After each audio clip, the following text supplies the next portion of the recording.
Thank you, Will. That was lovely. It's lovely to see you and all of the people that you spend your days with. Thank you all for coming out. Will, thanks for inviting me. Thank you, University of Chicago, for having me and hosting me. This is such a cool space to read in. I don't think I've read this high in the air before. I feel like inspired by the altitude. Will very kindly left out the fact that he was giving me a drum lesson on that day that he played my drums, which was all I needed to know that I'm not a drummer. But thank you for that hard-won lesson. He's the expert. I'll leave it to him. I wish I were a musician, but I'm not. But I did write a book about them. Maybe we'll talk a little bit about that tomorrow. I'm going to read from this first book, 10,000 Saints. I'm a little superstitious about reading from new material, so I'm going to milk this one as long as I can. Can you guys hear me okay? By the way, I don't know which microphone is picking me up very well. Okay. So I'm going to read from this book. I'm going to read a chapter 7, that's about 100 pages in. And you need to know a few things first. This is a chapter that finds the main character, Jude, landing in New York City for the first time. And he's come from a small town in Vermont. So far in the book, I'm not really spoiling anything because it's on the jacket copy. He's lost his best friend, Teddy, to a drug overdose, which he sort of inadvertently contributed to. And so he falls into this spiral of depression and drugs, and in order to kind of wake him up from that coma, his mother sends him to New York City to live with his dad for a while. And his dad is a drug dealer, so it's not really the best arrangement, but that is the choice that she makes. And so he just comes to New York and is meeting his dad after being estranged from him for a long time. His dad has picked him up in Vermont and is driving him back to New York City. And you'll hear reference to Johnny, who is Teddy's older brother, the dead friend's older brother who lives in Alphabet City. And Jude's a little afraid to run into him because of what's happened with his brother. And also Eliza, who is Jude's father's girlfriend's daughter, who's had sort of a special night with Jude and Teddy on the day that Teddy died. I think that's it. Okay. They'd arrived just after dark, the Manhattan skyline a shadow through the van's windshield. They might have made better time had Les not insisted on pulling over to the side of I-87 upon learning that Jude had never driven a car to give him a lesson. For nearly an hour, Jude had maneuvered the purple people eater ineptly down the emergency lane, the vehicle flying out in front of him, then jerking to a stop, a sequence for which Les had an odd patience, as though they had all the time in the world here in this dimly lit pod, until finally Jude got the van into gear and stayed in the driver's seat until they had to stop for gas. It was a long drive, and both of them, exhausted, had gone to bed as soon as they were home. Now, waking up from a deep sleep, Jude blinked his eyes at the ceiling, uncertain for several seconds where he was. He sat up and hung his legs over the edge of the loft. From his point of view, he could see the closet-sized kitchen, the open door to the bathroom, and the living room, which consisted of a television on top of a barrel, a chest serving as a coffee table, and a futon on which his father sat, packing the bowl of a glass bong. The place wasn't big enough to turn a skateboard around in. Through the tall window was a row of storefronts across the street. One sign said simply "Eat" against a bright winter sky. I think I failed to say that this takes place in 1988, by the way. "This place is a shoebox," said Jude. Les looked up. "It is indeed, but it's a rent-controlled shoebox. Got it years ago from a lady friend who went back to her husband, left me the apartment and a cat. It died." "Was it the lady friend you got pregnant and left your family for?" Les took a deep hit. He used a barbecue lighter to light the bowl and savored the smoke for a moment. He was wearing a long twill nightshirt, steel blue with white piping at the collar and sleeves, and a pair of ancient leather slippers. Also his Yankees cap. So long ago had his father confided in him, so silent was his family on the subject of Les's betrayal, that Jude was no longer sure he hadn't made it up. At some point he had learned, perhaps through osmosis, that Ingrid Donahoe had salvaged her own marriage and had ended up having an abortion. It was not. It was another lady friend before I met the lady friend I have now. Come down and join me. Jude climbed down from the loft, every muscle still sore. He took a seat beside his father on top of a knit blanket and pillow. "You slept here last night?" Gratefully, he took the bong and with a barbecue lighter fired it up. It had been a few days. It hit him hard. You can see why Eliza's mother doesn't spend much time here. It's my master plan. If you're going to bring a woman home, make it her home. That's a good rule in general, but especially considering the size of this place. You okay? Jude was coughing like an amateur. Am I making you nervous with the girl talk? Listen, you're going to see a lot more girls with that new haircut of yours. You like it? Jude rubbed his head, then his chin, a habit he'd picked up in the last 36 hours. He'd had sort of an unfortunate devil lock for the first 100 pages and has just shaved his head. He'd sprouted some bristle. No, I mean, you'll actually be able to see them without all that hair in your eyes. Do you see the positive influence I'm having on you already? I thought your mom was going to kiss my feet when she saw you. It wasn't you. My hair was all, he coughed again, naughty. Take it easy, champ. Les gave Jude's back a few slaps. You haven't tried reefer till you've tried Uncle Lester's reefer. You know what today is? Jude took another hit. Saturday? Monday, the 15th, distribution day. He looked at the clock on the wall. In exactly 5 minutes, my first guy will be here for a pickup. They come one by one, 6 guys in 6 hours, twice a month, in and out, clean as can be. Don't even have to leave the apartment. He lit a cigarette. This business is a science like anything else. You have to have a schedule. You have to have rules. So, like us. What? This new arrangement. There's some other matters to discuss. Like what? Like I snore. I move my bowels from 6:15 to 6:35 every morning. And I own a handgun. Does it shoot? That's what they do, champ. It's in a case under the kitchen sink, a .38 special. Call it McQueen. Don't touch it unless I tell you to, in which case it's loaded, so watch out. Why would you tell me to? Les gave an I-know-nothing shrug. Also, there's the matter of a curfew. Great, said Jude. But when he thought about it, his brain stretching the word, softening it, was his dad's shit that good? It seemed like a shiny fragment of adult vocabulary, somehow alluring. He'd never had a curfew before. Delph and Cram did. When is it? Outside the window, a bird flickered on a tree branch. A bird in New York. All his life, Jude had seen the same birds, and this one, he'd never seen it before. It was an amazement. When he thought about walking downstairs and outside into the daylight, it was difficult to control his nerves.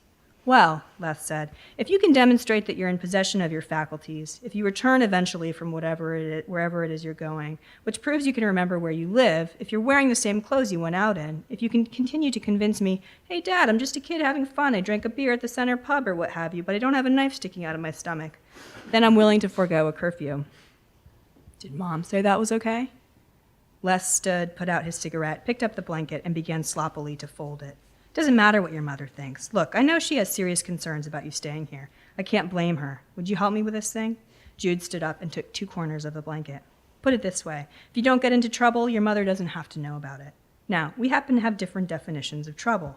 Your mom wants me to be a rehab clinic for you, man, but come on, you've got a liking for the stuff I can dig.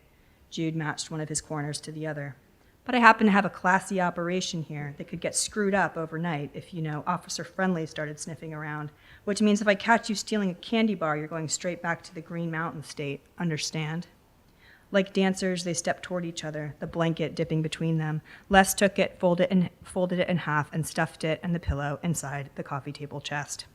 Then he led Jude through the closet under the loft, through coats and dry cleaning bags, his old dashiki, to a padlocked door. Jude never would have known it was there. Voila, Les said, spinning the combination, and opened it onto another closet, walk-in size. The smell hit Jude like whiplash. He hadn't smelled marijuana like this since his father's greenhouse, and the memory of that place, mixed with a heavenly bouquet of free-flowing drugs, produced in him a strange quickening. The walls of the closet were lined with shelves, which were lined with plants, which were green and farmy and rich, their leaves crawling with flowers like lavender caterpillars, the sodium bulbs beaming lovingly upon them. I have to say that was a really cool scene to be on the set for. They had 2 separate pot closets. Very elaborate camera work going on. The plants were fake. From behind them, muffled through the closet, the buzzer rang. What'd I tell you? Les said. He picked up one of the 5-gallon buckets, then closed the door and locked it, and they shoved through the hanging clothes back out in the apartment. Les pressed the intercom button by the front door, and a voice said, "Trick or treat, it's Davis." Les buzzed him in, and a moment later, someone could be heard clunking up the stairs and then panting into the apartment, in a ski cap and a red leather jacket, trailing frosty air. He called Jude's father my man and flashed a gold tooth when Les introduced him. Jude could count the number of black people he'd had a conversation with on one hand. There were 2 black kids at his high school in Vermont, but most of and both of their parents were professors. I didn't know you had a kid, man. He's a little man himself. Davis asked Jude what was hanging and said he looked like his dad. Les winked at Jude and said thanks. He said that Jude had come to stay with him to experience some of his world-famous purple haze. I was just going to tell Jude that this is the only stuff on the market worth smoking. Les sat down on the kitchen stool. Would you agree, Davis? Davis nodded heartily, resting a foot on the bucket of pot. Premium stuff. Jude got in a little trouble up north. Too much of a good thing, if you know what I mean. I hear you. What my thinking is the key to enjoying reefer is moderation. You know what I'm saying, Davis. You're a moderate fellow, aren't you? You know I am, man. You're a smart guy, Les said, crossing his legs, ankle to knee. You've got a day job. Have I ever seen you on the steps next door with a needle in your arm? Davis said he hadn't been over there in years. Let's be realistic, said Les. 15-year-old kid in New York? 16. He's going to find some fruit if he wants it, no matter how much Mom and Dad say no. And when he does, you don't want him getting swag from some Joe and Tompkins. Davis admitted he used to buy from one of those guys, a guy who carried a grenade in the pocket of his trench coat. So I can't tell my kid not to smoke reefer, Les said, but I can tell him not to smoke other people's reefer. One of his slippers was dangling from a white, veiny foot. My stuff's safe, it's robust, it's cut with nothing but love, and it won't get you arrested or dead. Is it free? Jude asked, rubbing his head.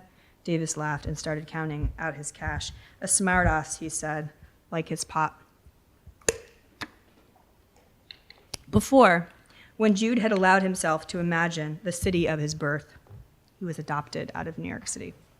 He'd pictured it the way he'd pictured faraway capitals like London or Berlin, wide gray sidewalks choked with adults in long coats, with leather briefcases and good haircuts, no children in sight. They might as well have spoken a foreign language. It was the New York he'd seen in the pages of a social studies textbook, a woman with a mild-mannered afro waiting for a bus, smiling at her newspaper. In the caption was the word commute. In the stories that had been passed from Johnny to Teddy to Jude, fun in New York came in pockets. An underground tattoo parlor, a bar fight with nunchucks. The hardware of Jude's and Teddy's fantasies all surrounded a shadowy, borderless colony called the Lower East Side, their graffitied place where kids zipped by on their skateboards, too fast to see. Jude had known he wanted to find that place. So when he got there and found that there was practically on his doorstep, that his father's apartment on St. Mark's Place was a Chinese star throw from the Lower East Side, he was both elated and wary. He wasn't used to this kind of luck. A day didn't pass when Jude didn't see a Mohawk. Mostly the Mohawks hung out in front of Sounds, the record store with a neon sign humming in the window. Jude knew this because the first week he lived in New York, that was mostly where he hung out too, burning through packs of cigarettes. When he wasn't there, he was in front of Ends or a Manic Panic, looking at all the leather in the windows. Once he saw Keith Richards or someone who looked very much like him walk his dog out of trash and vaudeville. Otherwise, he was at Gem Spa buying lottery tickets or cigarettes or beer, all of which, to his astonishment, he could buy if he said they were for his dad. Or playing one of their sidewalk arcade games. Paperboy was his favorite. When you rode your bike too slow, you got attacked by bees. Or drinking a delicious beverage called an egg cream. There were also games at the Greek Place at the 3rd Avenue end of the street. They had Tetris as well as hot, dripping gyros served so fast they smoked while you ate them. And the video games at the smoke shop, which Jude thought of as a smoke show since the P no longer lit up, were inside, which was good when it snowed. The Pakistani couple that owned the place gave him change for $1, smiling crookedly and calling him my friend. You couldn't say it wasn't a friendly street. There was the woman standing outside the St. Mark's Hotel. Dark-lashed, peroxide blonde, in an acid-washed jean jacket, she placed one of her leg-warmered ankles in Jude's path. You need a smoke, honey? He'd finished the first cigarette and had started the second, chatting amiably with her about Vermont, a place she'd never been. It's quiet, he said, struggling for the right word, and cold, when she took a step toward him so that the zippers of their jackets kissed. While studying her face from this proximity, his brain was slowed by pot. He couldn't be blamed. He began to suspect that a woman like this did not talk to a boy like Jude for free. He thanked her for the cigarettes, called her ma'am, tripped on a shoelace as he turned to walk away. There was the guy in the Coca-Cola sweatshirt walking up and down the block, singing, "What you need, what you need." He wore another sweatshirt underneath, hood up, and he took big loping steps as though about to bounce into a run at any time. He bounced directly into Jude, clapped him on the shoulder. "What you need, my man?" "Nothing. I was just..." The guy spun away, had a place to be. He walked backward down the street, pointing at Jude. "You know me, man. I'm here." After a few days, Jude learned to keep his head down. He bought a cone at the Korean ice cream shop downstairs, trying a new flavor each time, and then he walked back and forth, up one side and down the other, listening to the melody of Spanish and something like Russian floating on the cold air, over car horns and boom boxes and backing up trucks. 2 or 3 times at night in the loft, Jude thought he heard gunshots. "A truck backing up," his father would say. "Go back to sleep." Jude walked past the punks, the bums, the Hare Krishnas, past the Italian restaurant where a body had been discovered in the dumpster out back, past the rehab center next door, a beaten-up warehouse where people attended AA and NA meetings on the first floor, and then spent the rest of the day shooting up on the stairs in front of the building. On each of the orange steps was a verse of the black stenciled warning, "No drinking, no smoking, no pot smoking." He'd never seen anyone shoot up before. Often they fell asleep, their bare, mottled arms flung across the steps. There were days when he thought this might be his future, getting high with his dad in the morning, chain smoking, giggling at the news, the Supreme Court ruling against Jerry Falwell, Mayor Koch calling Reagan a wimp in the war on drugs. A wimp! You wimp, they called each other for the rest of the day. Besides his father and his mother, who had called to make sure he hadn't run away, he talked only to strangers. When he had the energy, he did a few push-ups, trying to gain back his strength. Some weekend, Les said, when Eliza was home from boarding school, they'd go up to Di's for dinner. Les didn't ask Jude about Teddy or Eliza or Johnny or what had happened that night. He didn't talk about school or a job. He didn't ask Jude to do anything he didn't want to do. Whether this was out of respect for Jude's fragile state or because it didn't occur to him to do so, Jude could not be sure. "What you need, my man?" For days afterward, the question turned over in Jude's baked brain. He imagined the hooker's red mouth, the silk of her baby doll hair, the sublime dilapidation of a room inside the St. Mark's Hotel.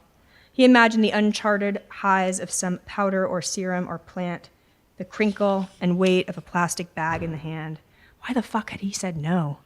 From his father, he already had a generous supply of marijuana and money to buy whatever other vices he desired. He had only to decide what. After a week in New York, bored and stoned and brave, he ventured eastward toward the place he understood to be Alphabet City. Somewhere over there lived Johnny McNicholas.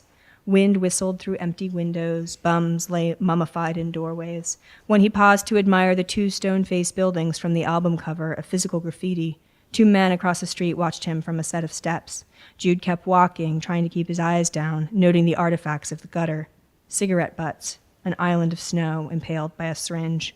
When he reached Tompkins Square Park, a square of land so unpark-like, so like a cemetery of living dead, he turned immediately around. His dad's block was scary enough. "Where you going, amigo?" The 2 men he'd passed before crossed the street toward him. One had his hands deep in the pockets of his coat, a posture that Jude was learning to fear. The other was sipping from a bottle in a brown bag and staring at Jude with a single yellowy eye. The lid of the other was sealed like an envelope. Jude couldn't help staring back. Before he could move, the first guy stepped up to him and patted him down. He dipped his hand into Jude's jacket pocket, withdrew his Walkman, and tugging at the wire, whipped the headphones off Jude's head. From one of the back pockets of Jude's jeans, he removed his wallet. From the other, a pack of cigarettes. The Misfits' Walk Among Us was still playing distantly. The guy ejected the tape, glanced at it, and handed it back to Jude. "You can keep this," he said, and winked. This little tango from beginning to end took no more than 10 seconds, and the swift, shrewd incursion of another person's body recalled the beery breath of Torrey Ventura, who had beat him up on that fateful night. But Torrey wouldn't have bothered to pat Jude down. Only later did it occur to him that the guy had been checking for a weapon. He'd had the foresight to remove the picture of Teddy from his wallet, to hide it among his father's books, 40 or 50 of his father's dollars, money he would have blown in the temptations of St. Mark's, was all that was stolen from him. Who did he have to tell about girls and drugs anyway? Whatever Teddy could reply from Les's dusty shelf would come with a narrow-eyed disapproval of the dead. "Keffy Horn, you son of a bitch." Jude looked up from the screen where he was pedaling diligently away from a swarm of bees. Johnny was standing at the edge of the sidewalk. A woman in a headscarf steered a shopping cart between them. When she passed, Jude's mouth was hanging open, as though he should be the one surprised to find Johnny here, living and breathing on a street corner in New York. His cigarette fell to the street. He was high as the moon. "Hey, Johnny, hey."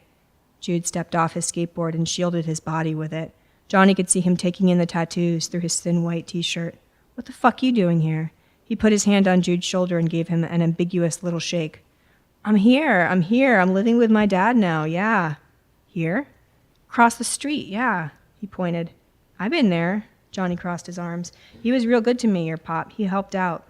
Johnny was about to say Teddy's name, but he stopped. Instead, he said, Did I say you could wear that jacket? Jude looked down at his body. The parka was reversible, army green on the outside, bright orange on the inside, fat and shiny as a sleeping bag. It's mine. It's not yours. Johnny had once bought an identical one at the Salvation Army in Lindenberg. The thought of that store with a ceramic bowl of freebies at the counter, brooches and buttons and little bottles of half-used nail polish and 8-tracks no one wanted, and the terrified look on the poor kid's face, this kid from Teddy's life who now wore Johnny's uniform, made Johnny want to give him a big bear hug. He did, slapping him several times on the back. I'm just fucking with you, man. Shit, you live in the village. We're practically neighbors. When Johnny released Jude, Jude was smiling a large, uneasy smile. I tried to find you yesterday, but I didn't know where you lived. I live like 4 blocks that way. Yeah? You doing anything right now? Just nothing. Can you drop your board at home? I'm meeting some guys at the subway, gonna play some tag. Jude said he had not yet been on the subway. What color shirt you got on? Obediently, Jude unzipped his jacket. Under it was a black flag shirt, white. At the cube sculpture on Astor Place, a dozen guys were selecting laser guns from a duffel bag, strapping targets to their chests. Half were in black T-shirts, half in white. Some wore sweatshirts underneath, some had X's drawn on their hands, 2 had X's shaved in the back of their heads. Mr. Clean, one of them said. You got an extra? Johnny asked. I found this guy on St. Mark's, name of Jude. Hey, Jude said, tying his jacket around his waist. They chorused back. Gentlemen, Johnny began, Astor Place to Union Square. Use only number 6 trains. Anyone who gets arrested is on their own this time. Over the St. Mark's Hotel, the early moon was pale as a cloud in the ice blue sky. Jude took a gun and a target. Stay off the 3rd rail, and no pulling the emergency stop, Elliot. They all glared at the kid in the back, his laser gun resting sheepishly on his shoulder. Black shirts first. The black team filed down the uptown subway stairs, and a few minutes later, when the sound of a departing train rumbled beneath them, the white team, Jude and Johnny among them, descended behind them. In the cold, dank dungeon of the station, the smell of urine took Jude's breath away. Graffiti, as thick and indecipherable as the tattoos on Johnny's arms, covered the walls. Garbage, decomposed beyond recognition, littered the floor, and it took Jude a moment to distinguish a body among the wreckage, bundled under a dust-coated blanket. Alive, he hoped. Without a glance at the sleeping man or the attendant in the glass booth, each of Johnny's crew jumped over the turnstiles. Jude did the same. When the next train arrived, a sluggish, green-eyed 6, they all stepped into different cars except Johnny and Jude, who got in together. Then, when the train got going, Johnny led Jude to the back of the car. He yanked open the door, and they watched the black walls of the tunnel fly past. Jude's legs felt as though they were made out of sand. He held tight to an overhead bar while Johnny dashed across the platform to the other car. Come on! He stood in the doorway, waiting. Jude could feel his lungs heaving. It was freezing down here. He braced himself against the door frame to keep it open, clutching the stitch in his side. What's wrong? The door was still open, the train clacking. Jude glanced over his shoulder. A few people were sprawled across the orange plastic seats, listening to headphones, sleeping, none of them aware of the plastic machine gun Jude held at his side. 3 kids near the opposite end of the car were tagging one of the doors, 2 of them standing guard while the 3rd sprayed. Jude closed his eyes. He kept them that way for a long time, or what seemed on his father's pot to be a long time. His high had diminished only faintly, and Jude was aware of the flux of his thoughts, rocking roughly along with the engine, the open door roaring, the metallic rattle of a can of spray paint, the fumes overwhelming. Even across the train car, they were as strong as if Jude were huffing them himself. They'd played laser tag before, Jude and Teddy and Johnny and Delph's cousin who owned the set, running barefoot on the pavement and summer grass, Jude and Teddy hiding behind a parked car. Shh. How to say how shitty he felt at that deafening threshold, how unworthy, nearly sick, so cowardly he couldn't open his eyes, the guy whose brother he'd killed waiting for him on the other side. He shivered at the thought of Johnny finding out how low he'd sunk, stealing drugs for a free high, while all this time Johnny, sober and upright, had been hopping train cars. Just don't look down, Johnny called helpfully. And it was suddenly so ridiculous, this fear of the subway he'd huffed free on, "You wimp," said his father, "you wimp." But Jude opened his eyes, and the laser gun, cradled across his chest, crossed the platform in one dexterous leap, Mario sailing from cliff to floating bridge, Pitfall Harry traversing tar pit, and when the train screeched to a halt, 14th Street, Union Square, Jude kept going for one slow-mo second, hooking an arm around a pole to catch himself, laser gun ch-ch-ing to a stop. Here he was. The noise was gone, and he was inside again, in another identical, freezing cold car. "Come on," Johnny said, unfazed. He dragged Jude out through the doors just before they slid closed again. They raced down the platform, their laughter echoing against the Lego yellow tiles, the aroma of wet garbage and hot exhaust and the cool iron earth, a man pissing in a corner, a woman shaking a can of change, Johnny winning by a good 10 yards, until halfway up a flight of stairs he was shot. Jude heard the sound, "Keo, keo, keo," the fighter planes of Space Invaders, and saw the red light exploding from Johnny's chest. Staggering backward 2 steps, Johnny clutched the target over his heart with one hand, grabbed the railing with the other, and groaned, "Go, man, go on without me." Jude did, not before firing up at the top of the steps, illuminating the target of Johnny's dark-shirted killer, who fell quickly, without ado, out of sight. Jude turned around and ran in the other direction, up another set of stairs. He ran past a homeless mariachi band, a troupe of break dancers, endless stretches of graffiti. He ran past a white shirt and returned his salute as they crossed paths. He ran past a black shirt and fired at him from the waist, but it was just a regular guy smoking a cigarette, his eyes filled with confusion and fright. At the end of the corridor, Jude followed the signs to the downtown platform and the sound of the arriving train and slipped into the last car just as the door's side closed. He kept running, car to car, his legs throbbing, his breath inflating his smile. People looked at him, people looked away, some gasped or screamed. He could be arrested or chased or shot at for real, but he was too fast. Jude had not yet been told about Bernie Getz, the subway vigilante, had not heard the agnostic front song, Shoot His Load. He did not comprehend fully the fear of the woman he sent shrinking into her husband's overcoat. In one car, he shot and killed an unsuspecting black shirt who'd made the mistake of putting down his gun to tie a shoe. In another, he shot poor Elliot, whose gun, apparently broken, fired soundlessly back at Jude. At Astor Place, he ran off the train, outside, down the upstairs stairs again, under the turnstile, and back on the 6, and back and forth, uptown, downtown, until he couldn't find anyone anymore, until it seemed he was the only man left alive. When he finally surfaced, it was dark. Above ground, the air smelled as clean as New England, and the sky was like a deep blue sheet unfurled above him, like the sheet his mother would put on his bed, letting it hang in the air for a moment before it dropped. The stars were coming out above the newsstand on the corner, the magazines and candy bars lit up like prizes. For the first time in many weeks, he felt awake. He thought about lighting a cigarette, but instead inhaled the evening tonic of the street as he walked up and down his block for a while, and then home.